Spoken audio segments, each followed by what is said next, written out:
99 news అనుక్షణం ప్రజల కోసం.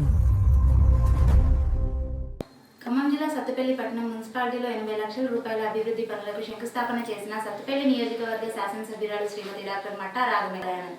తెలంగాణ రాష్ట్ర ప్రభుత్వ ముఖ్యమంత్రులు శ్రీ రేవంత్ రెడ్డి ఆధ్వర్యంలో రాష్ట్ర మంత్రివర్యులు శ్రీ బట్టి శ్రీ తుమ్మల పొంగిరెడ్డి ఆధ్వర్యంలో సత్తుపల్లి నియోజకవర్గ అభివృద్ధి పదంలో నడుస్తుందని, అదేవిధంగా రానున్న మున్సిపల్ ఎన్నికల్లో కూడా సత్తుపల్లి కల్లూరు మున్సిపాలిటీని కాంగ్రెస్ పార్టీ కైవసం చేసుకుంటుందని, మున్సిపాలిటీ అభివృద్ధి కాంగ్రెస్ ప్రభుత్వ హయాంలోనే జరుగుతుందని తెలియజేశారు. సత్తుపల్లి మున్సిపాలిటీ కల్లూరు మున్సిపాలిటీలో ఎటువంటి వర్గ విభేదాలు లేకుండా, కులమత తేడాలు లేకుండా అన్ని వర్గాల వారికి కాంగ్రెస్ ప్రభుత్వం అండగా తోడుగా ఉంటుందని, హిందూ ముస్లిం అన్నదమ్ములుగా కలిసి ఉండాలని, మనమందరం కలిసి అభివృద్ధిని సాధిస్తామని తెలియజేసిన ఎమ్మెల్యే రాఘమయ్య దయానంద్. 99 న్యూస్ అనుక్షణం ప్రజల కోసం.